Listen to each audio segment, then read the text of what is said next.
मोहम्मद आशिक की बेवा मेरे साथ इस टाइम मौजूद हैं। आशिक का ये कमरा है, बहुत अच्छे कबड्डी प्लेयर के हवाले से भी अपने गांव में जाने पहचाने जाते हैं और ये 3 बच्चे हैं जो अपने बाप की राह तक रहे हैं। अस्सलाम वालेकुम। वालेकुम सलाम। क्या हुआ था? क्या झगड़ा था तुम लोगों का? लड़की लिया सी कट के कुड़ी, वो मेरे बंदे ने पिछा मड़ाई है। ਉਹ ਮੜਾਉਣ ਦੀ ਵਜ੍ਹਾ ਤੋਂ ਉਹ ਪਹਿਲੇ ਮਾੜੀ ਮਾੜੀ ਲੜਾਈ ਕਰਦਾ ਸੀ। ਉਸ ਦਿਨ ਮੇਰਾ ਬੰਦਾ ਵਾਸ਼ਰੂਮ 'ਚ ਵੜਿਆ ਨਹਾਉਣ, ਉੱਥੋਂ ਨਿਕਲਿਆ ਤਾਂ ਉੱਥੋਂ ਲੜਨ ਲੱਗ ਪਿਆ। ਬਾਹਰੋਂ ਆਇਆ ਗਾਲੀਆਂ ਕੱਢਣ ਲੱਗ ਪਿਆ। ਗਾਲੀਆਂ ਕੱਢਦਾ ਪਿਸਤੌਲ ਕੱਢਿਆ, ਉੱਥੇ ਫਾਇਰਿੰਗ ਸ਼ੁਰੂ ਕਰ ਦਿੱਤੀ, ਮਾਰਨਾ ਸ਼ੁਰੂ ਕਰ ਦਿੱਤਾ ਸੂ। ਅੱਛਾ, ਉਸੇ ਦਿਨ ਕੁੜੀ ਲੈ ਕੇ ਆਇਆ ਸੀ? ਨਹੀਂ, ਉਸ ਤੋਂ ਕੋਈ 4 ਦਿਨ, ਇੱਕ ਐਤਵਾਰ ਪਹਿਲੇ ਲੈ ਕੇ ਆਇਆ ਸੀ। ਸਮਝੋ ਕਿ ਹੌਸਲਾ ਕਰੋ, ਸਾਂਸ ਲਵੋ, ਹੌਸਲਾ ਕਰੋ ਤੁਸੀਂ। ਉੱਥੋਂ ਲੈ ਕੇ ਆਇਆ ਤਾਂ ਉਹ ਮੇਰੇ ਬੰਦੇ ਨੇ ਕਿਹਾ ਕਿ ਗੈਰ ਮਜ਼ਹਬ ਦੇ ਆਪਣੇ ਮਜ਼ਹਬ ਦੀ ਨਹੀਂ ਦੀ ਹੈਗੀ, ਤਾਂ ਆਪਾਂ ਨਹੀਂ ਰੱਖਣੀ ਹੈਗੀ। ਉਹਨੇ ਬੜੇ ਧੱਕੇ ਨਾਲ ਕਹਿ ਕੇ ਉਹਨੇ ਮੜਾ ਦਿੱਤੀ ਪਿੱਛੋਂ। ਮੜਾਉਣ ਦੀ ਵਜ੍ਹਾ ਤੋਂ ਉਸ ਜਿਹੜਾ ਉੱਥੋਂ ਉਹਦੇ ਖਿਲਾਫ ਹੋ ਗਿਆ। ਅਤੇ ਘਰ ਜਿਹੜੀ ਲੜਾਈ ਨਹੀਂ ਸੀ ਹੈਗੀ, ਵਾਸ਼ਰੂਮ 'ਚ ਵੜਿਆ, ਵਾਸ਼ਰੂਮ 'ਚੋਂ ਨਿਕਲਿਆ ਤਾਂ ਉਵੇਂ ਹੀ ਕਰਨ ਮਾਰਨਾ ਸ਼ੁਰੂ ਕਰ ਦਿੱਤਾ ਸੂ। ਇੰਨਾ ਵੱਡਾ ਮਸਲਾ ਨਹੀਂ ਸੀ ਹੈਗਾ। ਬਦਮਾਸ਼ ਸੀ, ਬਦਮਾਸ਼ੀ ਕਰਦਾ ਸੀ, ਭੈੜੇ ਚੰਗੇ ਕੰਮ ਕਰਦਾ ਸੀ। ਮੇਰਾ ਬੰਦਾ ਰੋਕਦਾ ਸੀ, ਨਹੀਂ ਸੀ ਉਹ ਰੋਕਦਾ ਹੈਗਾ। ਅੱਛਾ, ਰੋਕਦਾ ਨਹੀਂ ਸੀ। ਕੁੜੀ ਕੱਢ ਕੇ ਲਿਆ ਕਿਸੇ ਨਾਲ ਦੇ ਪਿੰਡੋਂ, ਵੀ ਮੈਨੂੰ ਵੀ ਨਹੀਂ ਪਤਾ ਹੈਗਾ ਕਿੱਥੋਂ ਕੱਢ ਕੇ ਲਿਆ, ਨਾਲ ਦੇ ਪਿੰਡੋਂ ਆਉਂਦੇ ਸੀ। ਤਾਂ ਉਹ ਕੋਈ ਰੱਖੀ ਨਾ 2 ਦਿਨ, ਮੇਰੇ ਬੰਦੇ ਨੂੰ ਮੜਾ ਦਿੱਤੀ ਪਿਛਾ। ਉਹਨੇ ਹੱਸੀ ਨਹੀਂ ਰੱਖਣੀ। ਮੈਂ ਟੁਰਨ ਫਿਰਨ ਵਾਲਾ ਬੰਦਾ ਵਾਂ, ਮੈਂ ਕਬੱਡੀ ਖੇਡਣਾ, ਕਬੱਡੀ ਦਾ ਪਲੇਅਰ ਵਾਂ। ਮੇਰਾ ਉੱਚੇ ਤਲਕਾਤ ਨੇ, ਤਾਂ ਮੈਂ ਇਹ ਕੰਮ ਨਹੀਂ ਕਰਨ ਦੇਣਾ। ਆਪਾਂ ਧੀਆਂ ਭੈਣਾਂ ਵਾਲੇ ਹਾਂ, ਅਤੇ ਇਹਨੂੰ ਬਾਹਰ ਤੁਸੀਂ ਘੱਲ ਦੇਵੋ। ਹੁਣ ਮੋੜ ਦਿੱਤਾ ਪਿਛਾਂ, ਉੱਥੋਂ ਦੇ ਖਿਲਾਫ ਹੋ ਗਿਆ। ਇਵੇਂ ਸੁਬਾਹ ਉੱਠਿਆ, ਮਾੜਾ ਹੀ ਲੜਿਆ, ਬਾਹਰ ਨਿਕਲ ਗਿਆ। ਬਾਅਦ 'ਚ ਮੇਰਾ ਬੰਦਾ ਉੱਠਿਆ, ਉਹਨੇ ਟੂਬ ਬੁਰਸ਼ ਕੀਤੀ ਹੈ ਕਰਕੇ ਵਾਸ਼ਰੂਮ ਵੜਿਆ, ਉੱਥੋਂ ਨਹਾ ਕੇ ਬਾਹਰ ਨਿਕਲਿਆ। ਬਾਹਰ ਨਿਕਲਦੇ ਨੂੰ ਅੱਗੋਂ ਉਹਨੇ ਫਾਇਰਿੰਗ ਸ਼ੁਰੂ ਕਰ ਦਿੱਤੀ। ਉਹਨੂੰ ਸਮਝ ਹੀ ਨਹੀਂ ਆਈ ਹੈਗੀ। ਅੱਛਾ, ਹਾਂਜੀ, ਇਹ ਬੱਚੇ ਨਾਲ ਬਹੁਤਾ ਕਰਦਾ ਸੀ ਪਿਆਰ। ਆ ਵੇਖੋ ਬੱਚੇ ਦਾ ਕੀ ਹਾਲ ਹੋ ਗਈ, ਨਾ ਕੋਈ ਚੀਜ਼ ਖਾਂਦੀ ਨਾ ਪੀਂਦੀ, ਰੋਈ ਜਾਂਦੀ। ਜਦੋਂ ਰੋਵੇ ਦੀ ਪਾਪਾ ਜੀ ਪਾਪਾ ਜੀ, ਇਹ ਗੱਲ ਕਹੀ ਜਾਂਦੀ ਹੈ। ਮੇਰਾ ਬੱਚਾ, 3 ਬੱਚੇ ਮੇਰੇ ਬਿਮਾਰ ਹੋਏ ਪਏ, ਮੈਂ ਆਪ ਹੋਈ ਪਈ ਹਾਂ। ਜ਼ੁਲਮ ਦੇਣਾ ਮੇਰੇ ਤੇ ਖੀਰ ਕਰ ਦਿੱਤੀ ਗਈ। आप इधर आओ बेटा, मेरे पास आओ, आ जाओ शाबाश, मेरे पास। तो मैं जान मैनू इंसाफ मिले। अस्सलाम वालेकुम बेटा, क्यों रो रहे हो आप? हैं बेटा, क्यों, क्या नाम है पापा का? आशिक। आप घर पर थे जब इस तरह हुआ था? क्या हुआ था बेटा? मेरे पापा आ गए थे। मेरे पापा वाशरूम से बोलने लगा बेबी रहते नहीं मिले, तो बाहर जाकर आया। मेरे पापा ने कहा तो कौन बोलने लगी? मैं ना मिस्त्री, मैं था काम करना गा देते हैं लगे। अब्बा वेला मेरा लड़का पढ़ रहा था बाहर, तेनी तू निकल। मेरे पापा, मैं स्कूल ले गई, मेरे पापा ने आके बाहर लेकर थोड़ी निकल जा। असी नानी लगो आ गए, फोन आ गया, लाशू मार के वेल किता आशिक पापा। अच्छा, आशिक मेरे पापा मार दिता।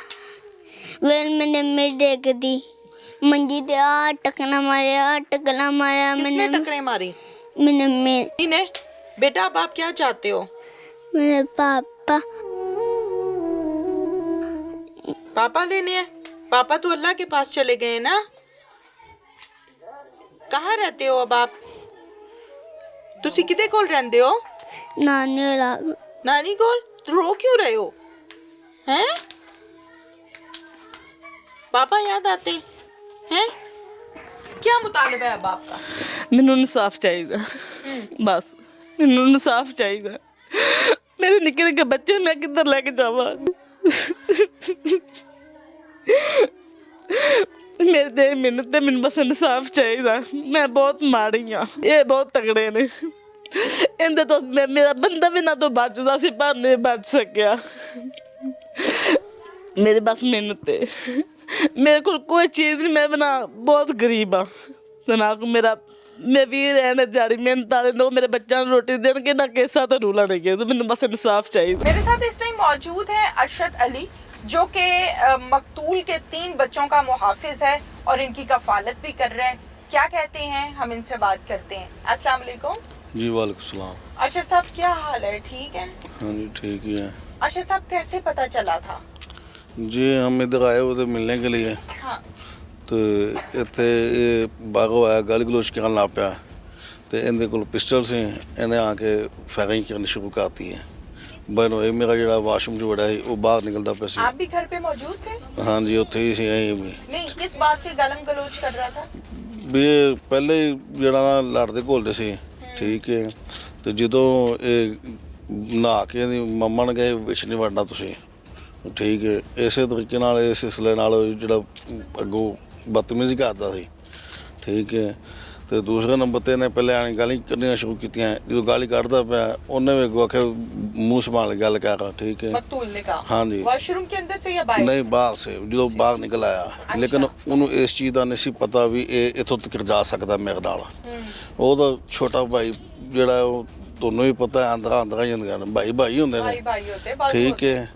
ਲੇਕਿਨ ਸਾਨੂੰ ਇਸ ਚੀਜ਼ ਦਾ ਨਹੀਂ ਪਤਾ ਵੀ ਇਹਨੇ ਇੱਥੋਂ ਤੱਕ ਕੱਪੜ ਜਾਣਾ। ਜੇਕਰ ਉਹਨੂੰ ਪਤਾ ਹੁੰਦਾ ਵੀ ਇਹਨੇ ਇੱਥੋਂ ਤੱਕ ਮੈਨੂੰ ਪਹੁੰਚ ਜਾਣਾ, ਹੋ ਸਕਦਾ ਉਹ ਫਰਾਰ ਹੋ ਜਾਂਦਾ ਜਾਂ ਕੋਈ ਅੱਗੋਂ ਨੂੰ ਫਾਲ ਲੈਂਦਾ ਜਾਂ ਕੋਈ ਮਸਲਾ ਬਣਾ। ਲੇਕਿਨ ਉਹਨੂੰ ਇਲਮ ਨਹੀਂ ਸੀ ਹੈਗਾ ਵੀ ਉਹਨੇ ਇਹ ਕੰਮ ਕਰ ਦੇਣਾ ਮੇਰੇ ਨਾਲ। ਇਹਨੇ ਗਾਲੀ ਗਲੋਚ ਕਰਨੀ ਸ਼ੁਰੂ ਕੀਤੀ ਹੈ।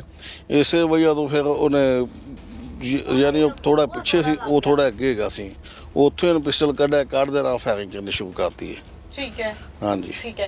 अब मकतूल के 3 बच्चे हैं जी, 3 बच्चे छोटे छोटे हैं। हाँ जी आप कफालत कर रहे हैं? हाँ जी हम कह रहे हैं आपने जिम्मेदारी ली है, हाँ जी आप कर लेंगे? हाँ जी ਦਾ ਕੀ ਗੱਲ, ਹੁਣ ਸਾਡੀ ਭੈਣ ਹੈ, ਅਸੀਂ ਕਿੱਧਰ ਛੱਡਾਣਾ ਹੈ, ਠੀਕ ਹੈ। ਹੁਣ ਜੇ ਇਹਨਾਂ ਕੋਲ ਛੱਡਦੇ, ਇਹਨਾਂ ਆਪਦਾ ਪੁੱਤਰ ਨੇ ਰੱਖਿਆ ਤੇ ਇਹਨਾਂ ਨੂੰ ਕਿਹਨੇ ਸੰਭਾਲਣਾ ਹੈ, जी। ਠੀਕ ਹੈ। ਹੁਣ ਮੇਰਾ ਇੱਕ ਨਿੱਘਾ ਭਾਂਜਾ, ਠੀਕ ਹੈ, 2 ਭਾਂਜੀਆਂ ਨੇ, ਠੀਕ ਹੈ। ਹੁਣ ਇੱਥੋਂ ਤੱਕ ਕਿ ਵੀ ਹੁਣ ਦੱਸੋ ਵੀ ਅਸੀਂ ਵੀ ਮਾੜੇ ਬੰਦੇ ਆ, ਠੀਕ ਹੈ, ਦਿਹਾੜੀ ਮਿਹਨਤ ਵਾਲੇ ਆ, बिल्कुल। ਠੀਕ ਹੈ। ਹੁਣ ਅਸੀਂ ਚਲੋ ਜੇਕਰ ਸਾਡੇ ਕੋਲ ਹੁਣ ਅਸੀਂ ਲੈ ਤੇ ਗਏ, ਅਸੀਂ ਸੰਭਾਲਣਾ ਇਹਨਾਂ ਨੂੰ, बिल्कुल। ਠੀਕ ਹੈ। ਹੁਣ ਇਹ ਅਸੀਂ ਸਾਡੇ ਆਸ ਰੱਖਦੇ ਨੇ, हाँ जी, ਠੀਕ ਹੈ।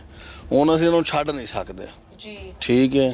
ਹੁਣ ਸਾਡੀ ਤਾਂ ਇਹ ਗੁਜ਼ਾਰਿਸ਼ ਹੈ ਵੀ ਸਾਡੇ ਨਾਲ ਇਨਸਾਫ ਹੋਵੇ, ਠੀਕ ਹੈ। ਹੁਣ 3 ਛੋਟੇ ਛੋਟੇ ਬੱਚੇ ਨੇ, ਭੈਣ ਸਾਡੀ ਬੇਵਾ ਹੋ ਗਈ ਹੈ, बहुत ਠੀਕ बड़ा दुख है। ਤੇ ਇਹ ਤੋਂ ਵੱਡਾ बड़ा ਜ਼ੁਲਮ ਕੀ ਹੋ हाँ जी, ਸਕਦਾ, इस तो बड़ा जुल्म की हो सकता ਠੀਕ ਹੈ। ਇਹ ਤੋਂ ਜੋ ਕੋਈ ਜ਼ੁਲਮ ਵੱਡਾ ਹੈ ਤਾਂ ਮੈਨੂੰ ਦੱਸੋ, है। ਠੀਕ ਹੈ। ਕਿਹੜੀ ਬੇਦਰਦੀ ਨਾਲ ਇੱਕ ਭਾਈ ਹੋਣ ਦੇ ਨਾਤੇ ਉਹਨੇ ਕਿੰਨੇ ਬੇਦਰਦੀ ਨਾਲ ਕਤਲ ਕਰਤਾ, सही। ਠੀਕ ਹੈ। की कहना चाहते हो, की मुतालबा ਸਾਨੂੰ ਕੋਲ ਇਹੋ ਹੀ, ਸਾਨੂੰ ਇਨਸਾਫ ਹੋਣਾ ਚਾਹੀਦਾ। ਤੁਹਾਨੂੰ ਕੋਈ ਕਾਲ, ਕੋਈ ਥ੍ਰੈਟ ਕਾਲ ਤੇ ਨਹੀਂ ਆਂਦੀ, ਕੋਈ ਧਮਕੀ ਤੇ ਨਹੀਂ ਦਿੰਦਾ? ਨਹੀਂ ਹਲੇ ਦਿਨ ਕਿ ਨਹੀਂ ਆਈ। ਪਹਿਲੇ ਇੱਕ ਵਾਰੀ ਇਹ ਨਾ ਇੱਥੇ ਜਦੋਂ ਅਸੀਂ ਆਏ ਸੀ ਉਦੋਂ ਇਹਨਾਂ ਕਿਹਾ ਸੀ ਵੀ ਅਸੀਂ ਜੇਕਰ ਨਾ ਕੋਈ ਗੱਲਬਾਤ ਕੀਤੀ ਜਾਂ ਮੁੰਡਾ ਸਾਡਾ ਫੜਾਇਆ ਤੇ ਫਿਰ ਅਸੀਂ ਇਹਨਾਂ ਨੂੰ ਦੂਜੇ ਇਹਨਾਂ ਨੂੰ ਵੀ ਮਾਰਾਂਗੇ, अच्छा, ਠੀਕ ਹੈ। ठीक है। ਬੇਧਮਕੀਆਂ ਲਾਉਂਦੇ ਸੀ। मुलजिम ने कभी आपको कोई थ्रेट किया है, तंग ਨਹੀਂ, किया है? ਮੁਲਜ਼ਮ ਦੇ ਨਾਲ ਸਾਡੀ ਕੋਈ ਗੱਲਬਾਤ ਨਹੀਂ ਹੋਈ। ਉਹ ਜਦੋਂ ਫਾਇਰਿੰਗ ਕਰਕੇ ਦੌੜ ਗਿਆ, ਵਾਈ ਫਾਇਰਿੰਗ ਕਰਦਾ ਬਾਹਰ ਨਿਕਲ ਗਿਆ। नस गया सी? हाँ जी अच्छा। हाँ जी।